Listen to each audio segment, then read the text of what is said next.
it's a great, great honor to be here. I've grown so fond of this town here. It's like being with close family, I would say. It's so special, the spirit of the town, when I've been working with these people here, working very hard. They have been so kind. Well, I have a grandchild. She's just started school this year. And asked, well, what do you do at school? And she said, we're just having fun. And this is the way I felt here. It was not before. Well, I can say now and hey. It was such a happy atmosphere. And of course, these carpenters here, they had a lot of problems because this is an old house. And all the walls were very uneven. And now I understand why they were constantly discussing the measurements, because everything was uneven. For example, this ceiling here, when I should put this, it sounds easy, you just screw it up. Under there is a lot of beams, not wider than these. And I had to hit these beams. Now, the research then found out 2 or 3 of them, and I thought I found a pattern. And you start to screw it up. But then I found out it wasn't the pattern. But never complained, never crossword. It was just a happy event.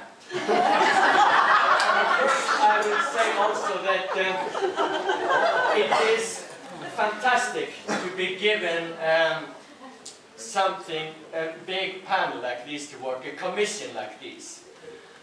This is a commission I would hardly never get in Norway. It's very special. But then, of course, I could not have done this without my dear friend Sally Ruiz.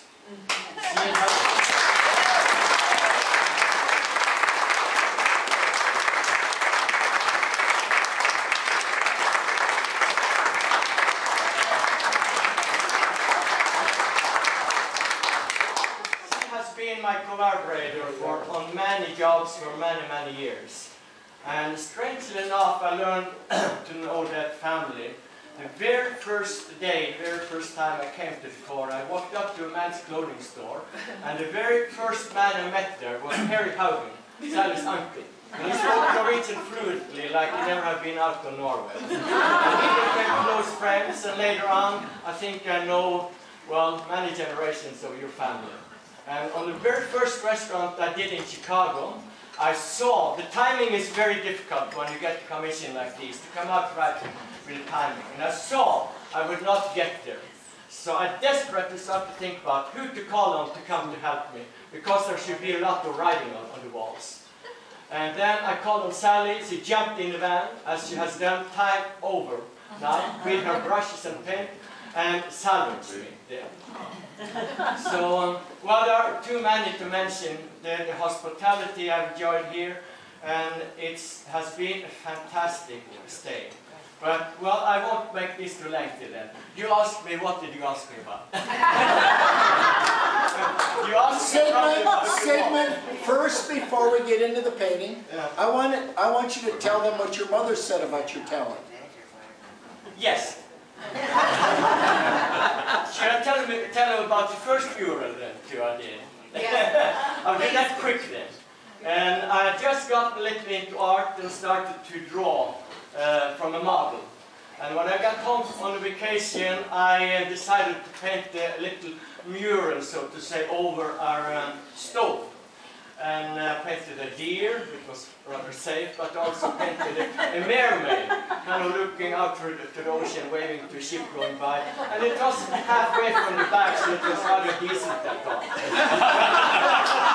A lady came in, and my mother proudly showed her into that room to what I'd done. And she looked at it and she said, something like that I would never have in my house.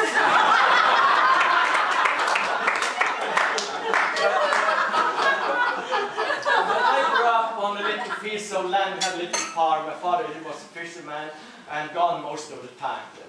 Well, at that time they were producing some kind of a thick paper-like material. It came in bundles like these, big sheets, kind of thick porous paper, which are soaked in water, and I may sprayed some flour on it and soaked it in water and gave it to the cows. And the cows liked it. Yeah. And well, it was war after wartime then, and most of the kids that were drawing small pictures on small sheets of paper. And I had these sheets there. And it was colored in one bundle. Yeah. So I mass-produced mountains and with suns and boats and my little world there. And then the same neighbor lady came in, and then she was impressed. Not the artwork, I'm sure, but the amount of it.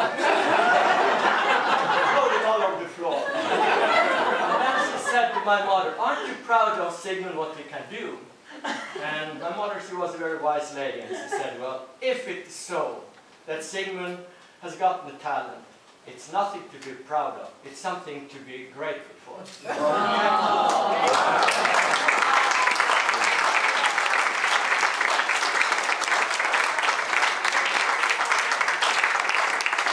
What Sigmund hasn't told you is the cows ate the paintings. It was very early when it comes to recycling.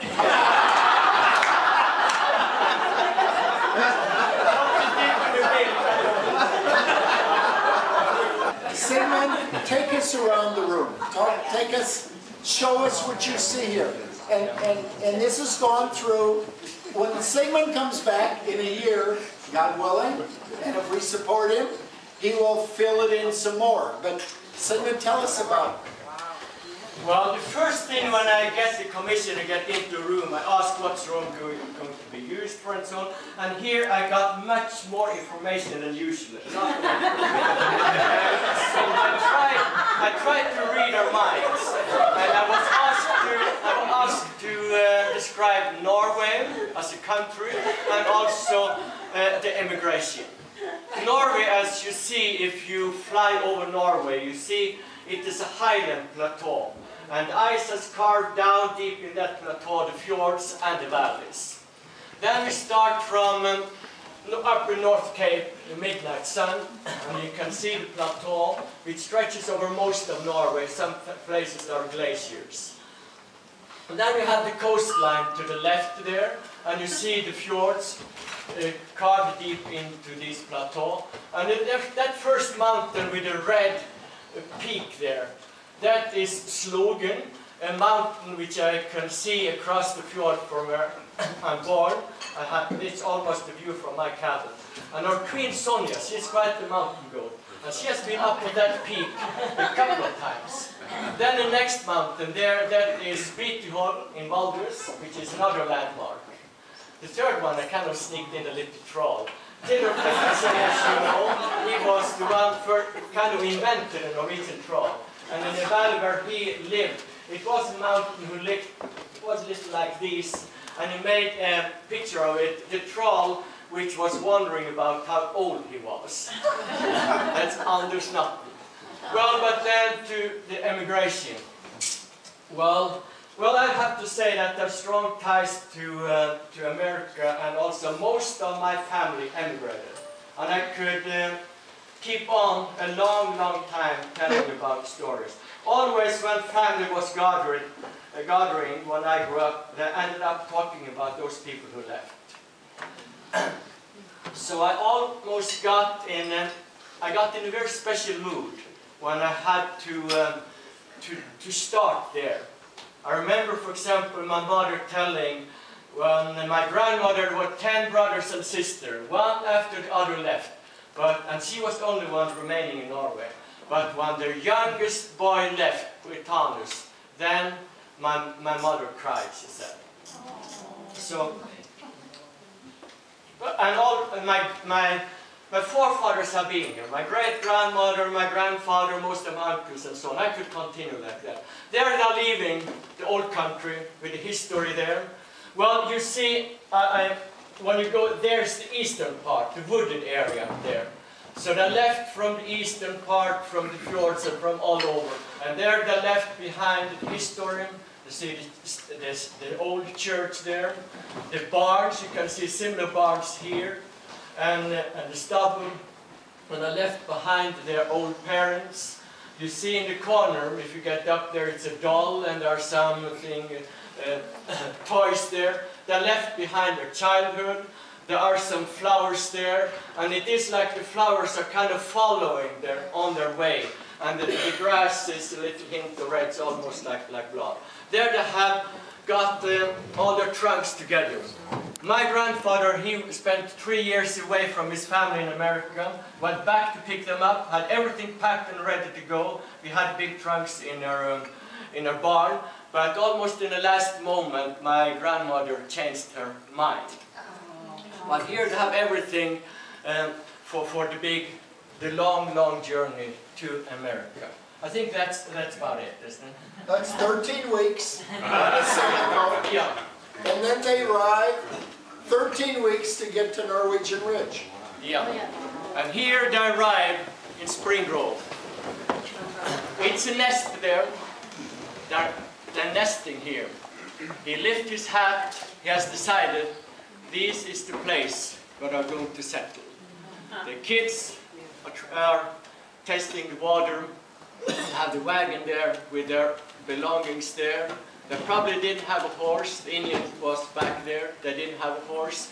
They probably had an oxen to pull the plow. They started to till, to cut down the trees. Understand it was wooded here. So they had to cut down the trees, split the trees, make timber for their houses. But some I've heard, and that must be unique here. I heard there were families, was the Gubber family.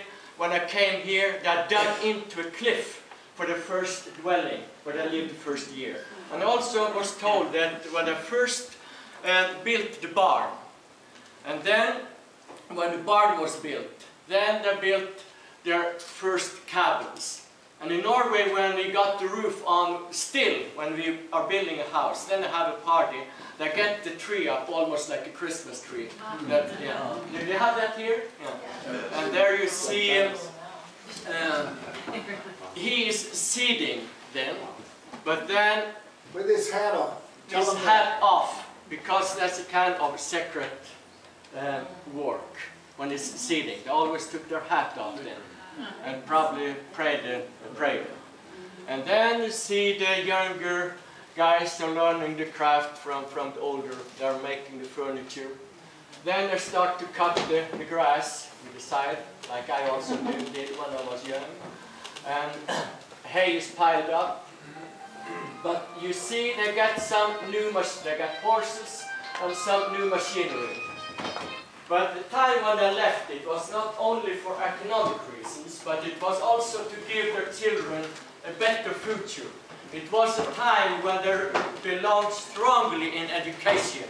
They were building high schools and universities out in the countryside in the smaller places. So there the table is set for learning. They built schools and churches here, I understand, when they still lived in small cabins. And that's impressive. I don't know how unique it is for Norway, but I think it is somewhat unique for Norway and Scandinavia. And I cannot still not get over the age of some of these big churches here. How they built impressive churches which still is monumental when they still was living in these small cabins. And as one said, our parents didn't have much to give to Luther College when they were building the main there, but they gave a cow. And my father said, well, my father was always out there and get stone for the building in the morning before he could start work on the farm. They really went into it. But there now they have come that far that the survival period was over. They got the big machinery in here. I remember at home we had these albums, thick albums, which showed families proudly in front of their new, bigger homes, and also the big machinery when they did harvesting. And I've heard from immigrants in my family what the joyful time it was up in it's Aarseth farm north of Malmö, when this crew came in with these big machinery. And Stephen Gubru told me about it was a really festive occasion. It was hard work, but boy, how much good food it was. I would say thank you for that good food today. And that dessert topped it, because my mother used to make that rice pudding. And when I was in Oslo, and was rather poor, so to say, I had not dinner every day, but I always had dinner on Saturday, and I always had rice pudding.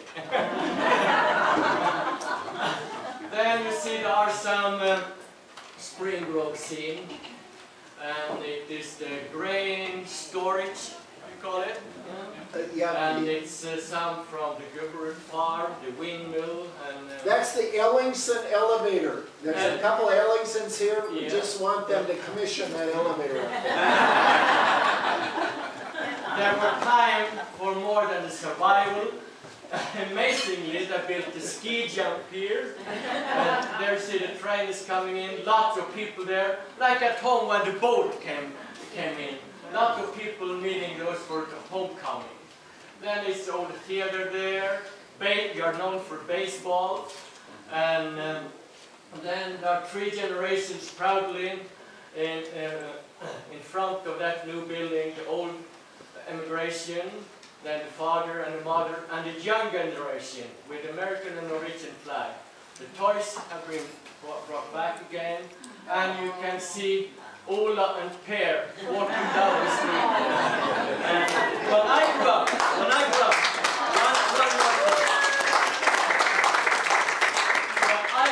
we had still very strong ties with America, and there were some had the Koraposten. My nearest neighbor had the Koraposten, and I loved to go over there and read Ola and Per stories.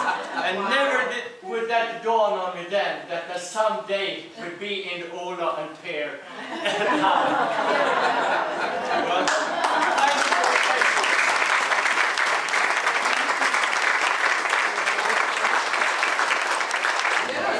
And I can say yes and no. Maybe most yes. This is not copied and in Norwegian interior. But in my opinion, when traditions are just copied, then they are dead. I think a living tradition has to evolve. And if we should keep a tradition here in America, then I think the tradition of painted interior is a unique tradition for Norway and Sweden, where you had the wooden houses. In Denmark it was more the continental style with the white walls and brown dark beams. When the continent, down on the continent, they had a fine art to hang on the walls. We didn't have it very much. But when we got the chimney in our houses, when we got the soot cleaned out, then almost like an explosion, we started to paint our homes. And we decorated the walls and the ceilings and the artifacts we had with paint and colors. Maybe due to the cold, long, white winters, we needed the warmth of the colors. Earlier, they had just been able to hang up tapestries for festive occasions, and I took them down again. Now I could do something more permanent. And then we have a tradition then of going into different kind of ambience. You have the green room, and you walk into the red room, and you walk into the yellow room. And instead of hanging paintings on the wall, we decorated the whole room into a piece of art. So you walk into a piece of art.